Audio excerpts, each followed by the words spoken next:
से वो 3 specific points तो शेयर करूं, मैं माइंडसेट के ऊपर थोड़ा कुछ आपसे शेयर करना चाहता था, क्योंकि मेरा मानना है कि व्यक्ति की इंटेलिजेंस से भी शायद इंपॉर्टेंट उसका माइंडसेट होता है। व्यक्ति की काबिलियत से, उसके स्किल्स से, उसकी निपुणता से भी इंपॉर्टेंट उसका माइंडसेट होता है, क्योंकि निपुणता और स्किल्स ये डिटरमिन करते हैं कि वो काम वो कर सकता है या नहीं। माइंडसेट ये डिटरमिन करता है कि वो काम करेगा या नहीं। कितने लोगों को मैं पर्सनली जानता हूं जिनके पास स्किल्स हैं, नॉलेज है, इंटेलिजेंस है, रिसोर्सेज है, कनेक्शन है, पैसा है, सब कुछ है, काफी कुछ करने के लिए, पर उनका माइंडसेट गलत है, तो इसलिए वो बाकी सारे रिसोर्सेज वेस्ट जाते हैं। ये एक चीज इतनी अहम बन के हो जाती है, क्योंकि ये नेगेटिव माइंडसेट ऐसा है कि अपॉर्चुनिटीज होने के बावजूद भी आपको अपॉर्चुनिटीज नजर नहीं आती, और जिनका माइंडसेट पॉजिटिव होता है उनको मुश्किलें होने के बावजूद भी मुश्किलें नजर नहीं आती, सिर्फ रास्ते ही नजर आते हैं। दोस्तों, ये डिफरेंशिएटिंग फैक्टर है mindset.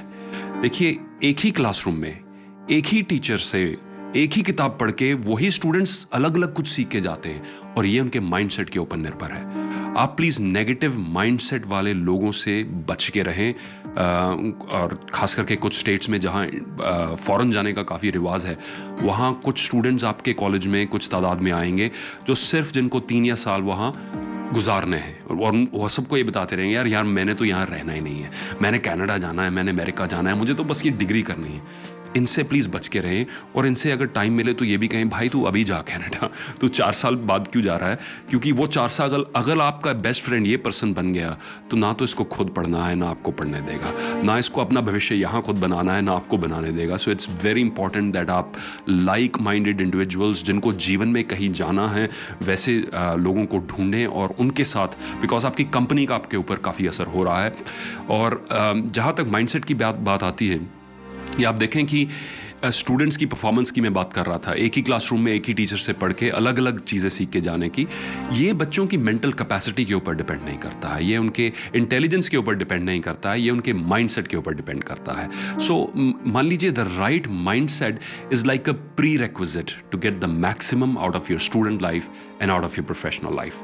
And if it's going to be a critical factor और एक डिफरेंशिएटिंग फैक्टर है, पर आपको इसके ऊपर थोड़ा सा एफर्ट लगाना पड़ेगा। अगर बॉडी अच्छी अपनी मेंटेन करके रखनी है, एफर्ट लगाना पड़ता है, जिम जाना पड़ता है, पसीना बहाना पड़ता है, वेट्स उठाने पड़ते हैं, खाते पीते वक्त खुद को कंट्रोल करना पड़ता है। अगर स्किल्स को इंप्रूव करना है तो एफर्ट लगाना पड़ता है, कोर्सेज अटेंड करने पड़ते हैं, बुक्स पढ़नी पड़ती हैं, यूट्यूब वीडियोस देखने पड़ते हैं। पर एक चीज इसको हम इग्नोर करते हैं, वो है माइंडसेट।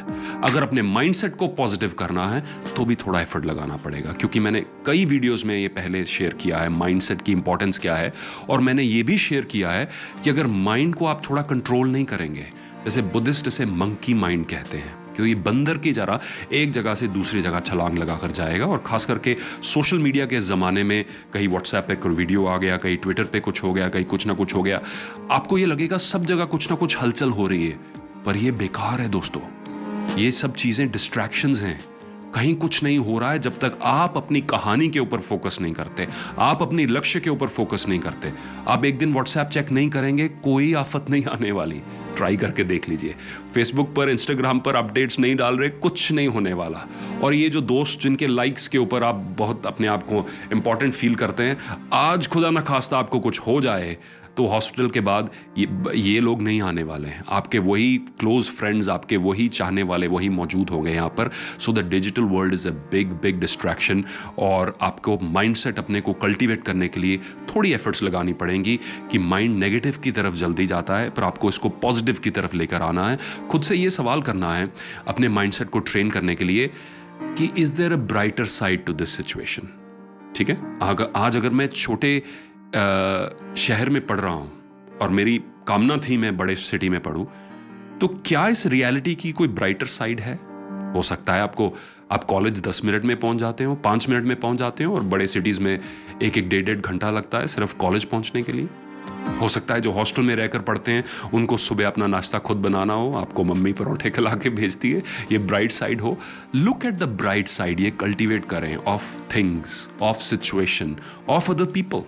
राइट, हो सकता है किसी टीचर का आपको पढ़ाने का स्टाइल पसंद ना आए, पर उसकी नॉलेज बड़ी डीप हो, that might be the bright side. So there is always going to be problems. ये चीज़ आप याद रखें, जीवन में आप कितने मर्जी पॉजिटिव क्यों ना हो जाएं, प्रॉब्लम, समस्याएं, कमियां रहेंगी, पर आप जितना इनके ऊपर फोकस करेंगे उतना ये पावरफुल होती जाएंगी।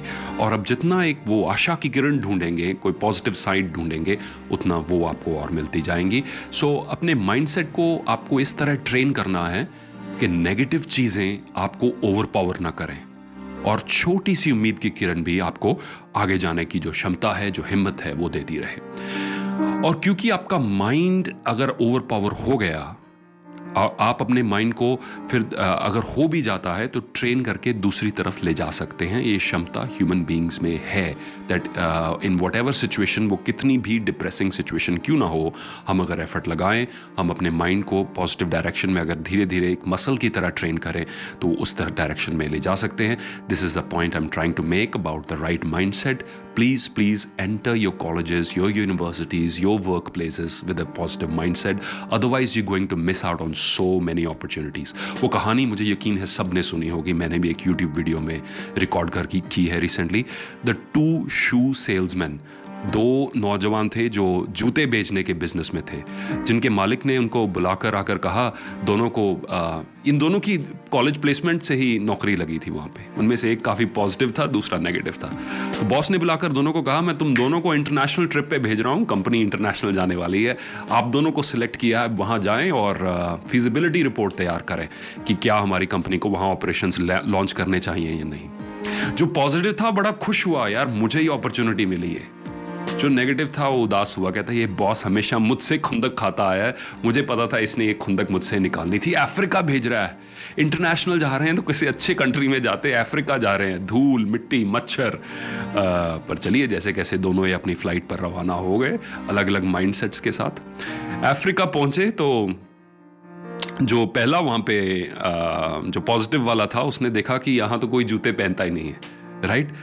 और दूसरे ने भी यही चीज देखी। अभी सामान्य एक ही ऑब्जर्वेशन है कि उस मुल्क में कोई भी जूते पहनता ही नहीं था, और ये कंपनी जूते बनाने वाली है। दोनों की जो रिपोर्ट थी वो अलग अलग थी। जीवन में ऐसे सिचुएशंस एक ही रहेंगी, इनकी इंटरप्रिटेशंस डिफरेंट रहेंगी। पहले की रिपोर्ट वापस हेड ऑफिस आती है, जो पॉजिटिव वाला था, सर यहाँ हमारी कंपनी धड़ाधड़ सेल करेगी, यहाँ कोई जूते पहनता ही नहीं है, और यहाँ जूते प्रोड्यूस करने की कॉस्ट काफी कम है। और दूसरे की मेल आती है, सर ये ट्रिप पूरा टाइम वेस्ट था, कंपनी यहाँ कभी भी कामयाब नहीं हो सकती, इस देश में तो कोई जूते पहनता ही नहीं है।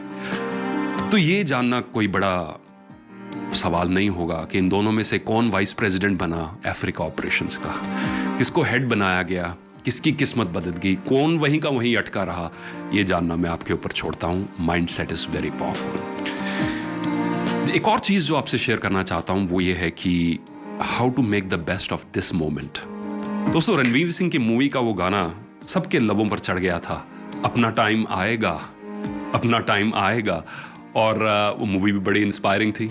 एक स्लम में बैठा हुआ एक नौजवान जिसके अंदर क्रिएटिव फायर है कुछ एक्सप्रेस करने की, एक ड्राइवर का बेटा जो कुछ करना चाहता था, पर उसे बताया जाता था, बेटा तुम एक ड्राइवर के बेटे हो, तुम ड्राइवर ही बनोगे। सभी सिचुएशंस उसके अगेंस्ट होने के बावजूद उसके मन में उम्मीद थी, उसके मन में एस्पिरेशन थी, डिजायर थी एक रैपर बनने की। और ये जो क्रिएटिव फायर थी ये खुद को एक्सप्रेस करना चाहती थी। मुझे ये मूवी बड़ी अच्छी लगी, इसके गाने अच्छे लगे, पर इसका जो टाइटल सॉन्ग है उसको मैंने कुछ ट्विस्ट किया है, कुछ चेंज किया है, क्योंकि लाइफ में हमें हर समय यही बताया जाता है, बेटा तुम्हारा टाइम आएगा, तुम्हारा टाइम आएगा। और हम भी इस चीज़ को मान लेते हैं, अपना टाइम आएगा, मेरा टाइम जब आएगा तब मैं खुश होऊंगा, और सारी लाइफ ऐसे ही निकल जाती है। हमारी कंडीशनिंग ही कुछ ऐसी है। स्कूल में हमें ये लगता है कि जब हम कॉलेज में पहुंचेंगे तो अपना टाइम आएगा।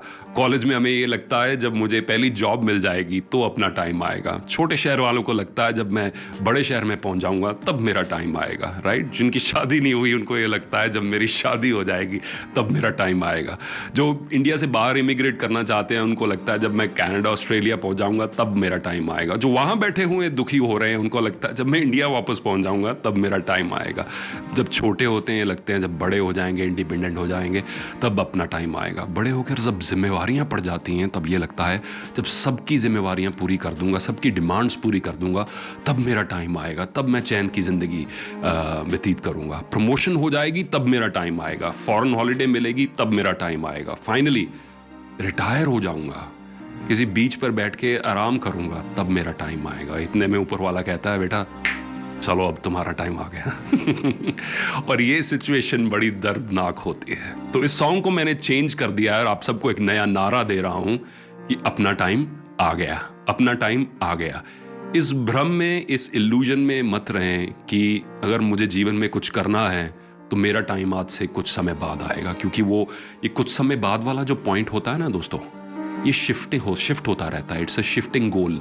मान लीजिए आप फुटबॉल में गोल करने के लिए बिल्कुल गोल पोस्ट के नज़दीक पहुंच गए हैं और आप किक करने लगे हैं बॉल को, और ऐसे में गोल पोस्ट भाग के 20 फीट और आगे चली जाए, तो वो गेम बड़ी परेशान करने वाली होगी। पर जीवन की गेम भी तभी परेशानी देती है जब हम ये सोचते रहते हैं कि मेरा टाइम कल आएगा। आपका टाइम अब है।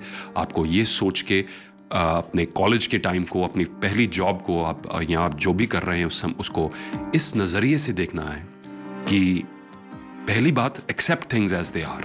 मेरे लाइफ में जो कमियां हैं, जो मैं चाहता था अगर वो नहीं मिला, that's fine, whatever it is right now. जो चीज़ जैसे है वो है। मेरे कितना भी सोचने से वो बदलेगी नहीं। वो मेरे पास्ट की थिंकिंग का नतीजा है। अगर मुझे कुछ नया चाहिए, अगर मुझे एक नई शुरुआत करनी है, तो मैं एक अलग नज़रिए से ये सोच के चलूँ, मेरा टाइम अब है, मेरा टाइम अब है और मुझे इसका सबसे ज़्यादा फ़ायदा उठाना है। दोस्तों मान लीजिए अगर आप कैलकुलेट करें कि इंडिया में एक मेल की एवरेज एज लगभग 70 साल अगर लगा के चले, तो उसके हिसाब से 36,000 कुछ जो है वो दिन उपलब्ध होते हैं एक व्यक्ति को। तो मान लीजिए एक बैंक अकाउंट है जिसमें 36,000 कुछ रुपए हैं और हर दिन एक एक रुपया माइनस होता जाएगा। यही पूंजी हम सबके पास है। और टाइम एक ऐसा रिसोर्स है। मैं जितने अलग अलग टाइम मैनेजमेंट वीडियोस में शेयर करता आया हूँ, टाइम मैनेजमेंट के ऊपर एक एक्सक्लूसिव एक सीरीज भी बनाएंगे। टाइम एक ऐसा रिसोर्स है कि आप गांव से हो या न्यूयॉर्क से हो, आपका फादर बिलियनियर है या आपके पापा डेली लेबर करते हैं, तो टाइम एक ऐसा रिसोर्स है जो सबके पास बराबर है। जिसको एक नई शुरुआत करनी है वो ये सोच के चले कि मेरा कुछ भी करने का जो वक्त है वो अभी है, अपना टाइम आ गया। Thank you for watching.